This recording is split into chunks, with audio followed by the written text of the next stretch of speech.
Alrighty, folks, welcome into the YouTube channel. I'm Dom, and that's Kyle. And Huddy... Almost. See if anyone caught that one, but Huddy is out of town, traveling, but don't worry, me and Dom are here holding it down with your, Sunday night watch list. So what we're going and watching into next week, potential ideas, potential plays, and maybe no plays at all, but just tickers we need to keep an eye on. So...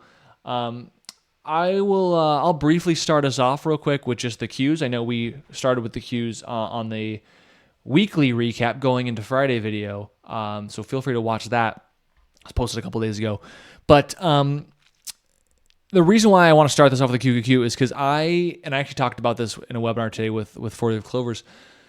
We are now on our 63rd day without the Qs closing under the 20 SMA.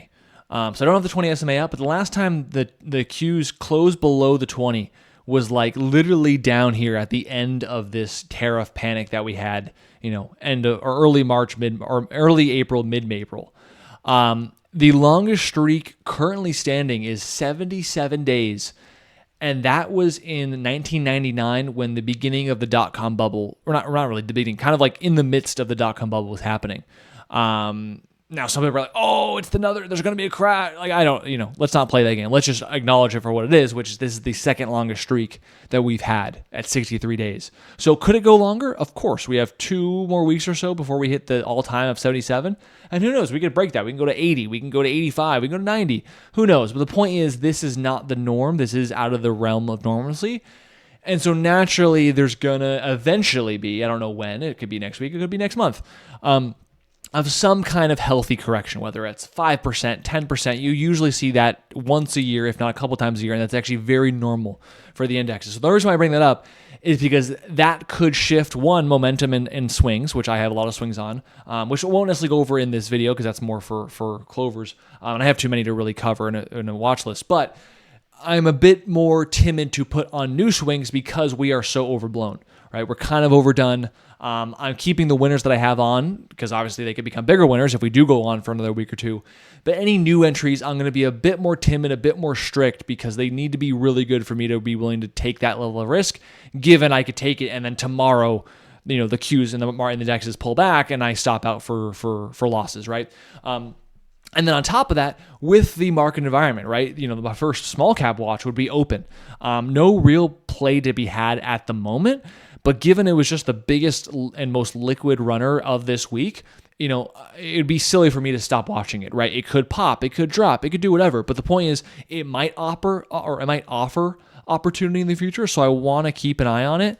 But what I'm saying is with overall indexes, if the general environment does cool down, well, that doesn't necessarily make it greater for open because open, when you get runs like this is usually when things are like hot, right? When greed and risk appetite is at its highest because people are willing to just take on these insane level of trades and investments.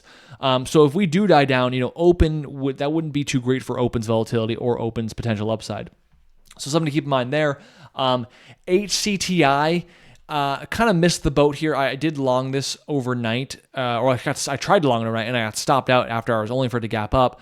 Will be a watch going into this week of just do we go higher, do we go lower, do we set up for a new breakout level? It is smaller price, so I won't be shorting this. But if there's any long opportunities that happen on this, I would like to know. Hasn't been the kindest because again, it's just very volatile. But when you do catch a move, anyone who for whatever reason was able to take it overnight. You caught 30, 50% of a move. So there's that. What else for me? IXHL. IXHL did gap down on a kind of an increased offering news, but they haven't released the data, which everyone who knows about this company knows that by the end of July, they stated they're going to release data. Now, is there a chance they're delayed even more and it goes in August? Sure. But considering this will be the last week of July, last week of July. Sorry, I need a nap, everyone. There's still data to be released, right? And now that's not something to gamble on. That doesn't mean I'm going to long this hoping the data is good. It doesn't mean I'm going to short this hoping the data is bad. But it's something I want to keep an eye out because this could consolidate and try to break out higher. This could have another bigger bounce. This could have another bigger pullback. But again, similar to open, this is clearly one of the bigger runners of the last week, going from 20 cents to 60 or 160. Now at the low ones. it's something to keep an eye out and keep an eye on. NVTS, very particular and curious if this can get over the breakout of 950. You could argue the breakout is really lower nines, but because this was a fake out and this actually kind of topped out in the lower nines, there's not really three levels here. There's this level of 917, 948, and now 928. So really this mid to low nines area is an area to be watching in case it does go and break out. This does have a good history of it. When it does break out, it does offer, some upside over a day or if not 2 days. So something to keep on watch there.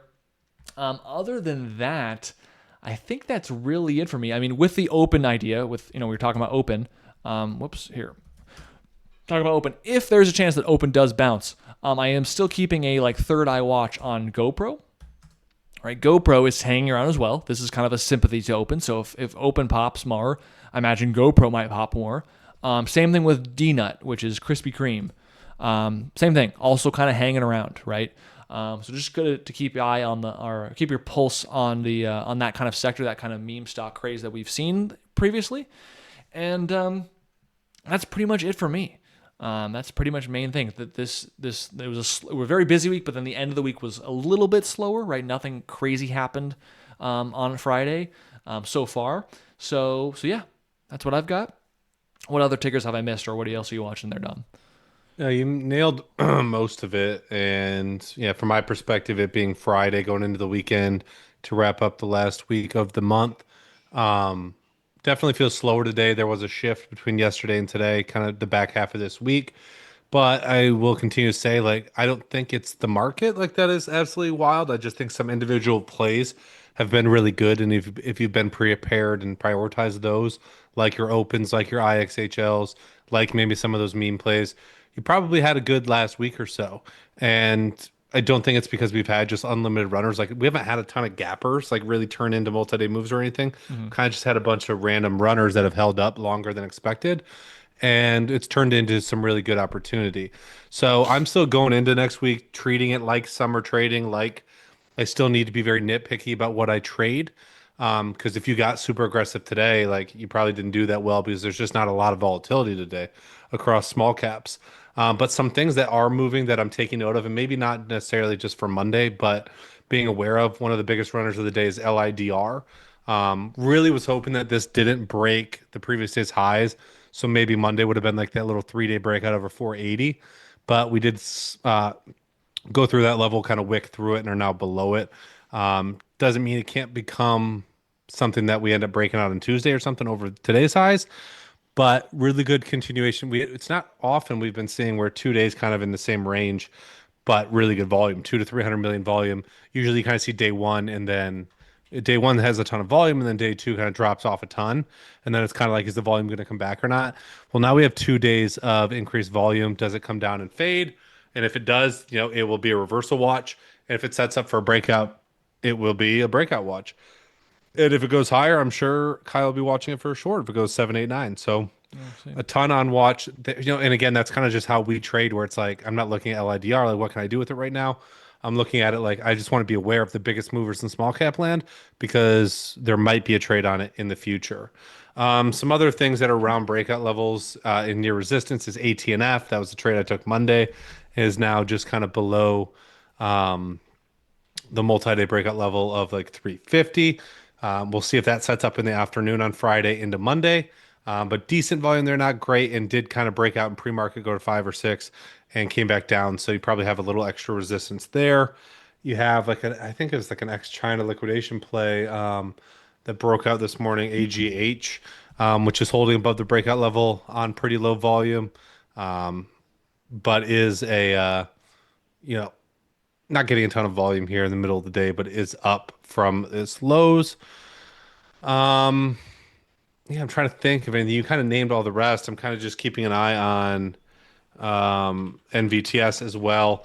Not trying to rush in. These aren't fun stocks to be in. I think of more of kind of it's the middle ground between buying a regular breakout in small caps and then buying the super long-term swings that Kyle's playing for. So these are kind of in the middle of that. NVTS and the BBAI, I have half an eye on as well, thinking it's consolidating a lot like it was back in the later part of last year into this year, where you have like a multi-week, multi-month consolidation, some pretty key levels, and then boom, we bust through it and we go 100% over a week or two. That's kind of how I see BBI playing out. If it does hold up and break through the eights, maybe we break out of that big resistance overhead. And in my mind, I see it as like a multi-layered trade where I'd want to be swinging for a week or two minimum to try to get, 11, 12, 13 out of it. So NVTS, BBI in that kind of category for me, hurts probably in that world as well, where I'm not even sure if next week I'll be interested, but you do have important levels overhead and it is holding up after its most recent big move, kind of like Fannie Mae around 6-7 for us back a couple months ago, where you just saw a stock that is not giving it back up, consolidated, making higher lows, and maybe we get a blow off soon. So not a ton like I'm really excited for right off the bat, but there are plays on the back burner. And if there's anything this last week has taught me, has taught Kyle, has taught you guys, it's you only need a few really good solid trades to keep you going through each month. And it's not about how many trades I can take, it's about the quality of the ones that I'm keeping an eye on. So those are just a couple tickers going into next week, and I'll have a similar mindset as this week, where it's can I find one or two really solid winners and then keep myself safe throughout the rest of the week. Beautiful. Nice. I didn't even notice that. Just not to go off tangent here, but I didn't even notice that on BBI. I mean, I've been watching it as well, but yeah, I wasn't going to put on my watch list just because it's so probably far out. But this action does look eerily similar to this. It's almost like very choppy but just never dies and hangs around, and then maybe you just need a news catalyst to get going. Although the volume here is and much the volume higher. was so good on this most recent one that it just made me kind of feel like I think a breakout through 850 is testing or breaking out of the tens. Yeah, even if it might take an extra week to consolidate up there, but if it can consolidate here for another week or two, yeah, you definitely have some pretty key levels and a stock that does like to trade good volume. So yeah. I mean, 300 million plus would probably be the minimum on this puppy, which is impressive. But nice. Alrighty. Well, hopefully you guys got something out of this video. Get prepared for the last week of July. And as always, make sure to like and subscribe. Feel free to tune in to Good Morning NASDAQ, 8:45 Eastern, to get maybe the updates on said watch list, or really more of the gappers is what Dom and Huddy usually go over, or myself from time to time. And yeah, have a great rest of your weekend, and come ready we'll Monday see you at morning. the screens next week. There we go. Peace, everybody. Bye.